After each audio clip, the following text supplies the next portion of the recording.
Of course, the eyes of the entertainment world are on Hollywood tonight as the best and brightest in the business are recognized at the Oscars. They are happening as we speak.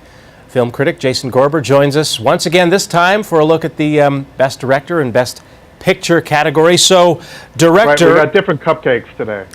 You got that. Those aren't cupcakes. And that is not Darth Vader there as your supporting actor. Yeah, no, exactly. I had to bring a friend in just to do it, just to show you my represent. That's pretty good. Okay, so Best Director, beyond the snub that even got a reference in the monologue, who stands out for you?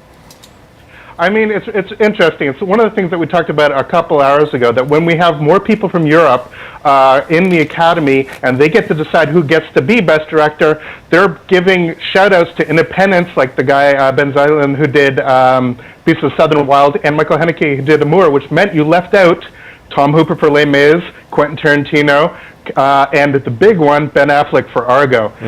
So who's left? Really, my money's still on David O. Russell is up for Silver Linings, which I think will do well. But the Academy and Hollywood hates David Russell because he used to be very big schmuck, and he went through a whole period that they're very famous. He would yell at a lot of people, and it got caught on camera. So I think Spielberg might take it for Lincoln. I'm going way on a limb here, I guess.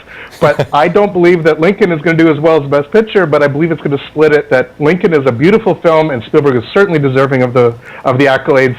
You may see Spielberg take it for Best Director. Nobody in Hollywood is ever a schmuck. Never. Okay, Best Picture, I mean, there's been a lot of... I've seen, I believe, 2 of the movies nominated for Best Picture. It's because you work too hard. I know. Actually, 3 of them. Lincoln, to me, should take it.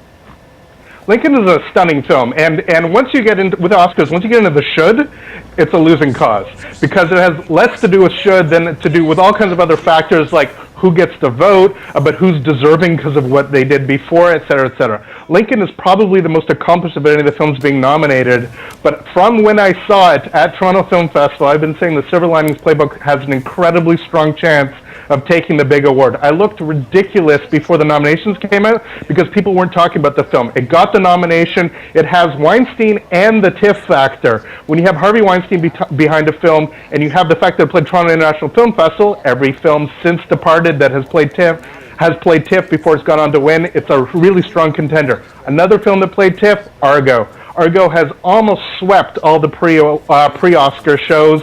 It's an incredibly good film, despite its truthiness, but it absolutely stands a very good chance of winning, even though Affleck isn't nominated for Best Director. So the safe money is probably on Argo. I bet a friend, $5. He bet Argo. I bet everybody else. So we'll see who wins. When you saw it at the Toronto International Film Festival, what was it that jumped out at you about that film? I mean, Silver Linings Playbook, on paper, the trailer is atrocious. So people who saw it and saw the marketing think, oh my God, it's another terrible romantic comedy. They take all the tropes, all these sort of usual cliches of that kind of movie, of a Dirty Dancing, of that kind of silly, look, 2 crazy people in love, and absolutely nail it. The cast is tremendous. You can see that by the numerous acting accolades that the film's no doubt going to get.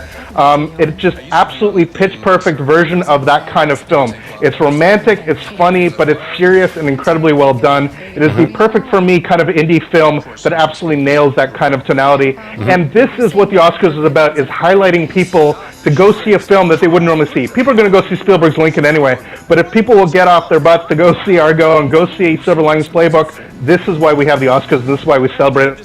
Forget the fashion, Jason, forget the manicures, we're going to have to leave it there, but we'll catch up with you later. All the best. Thanks, Scott.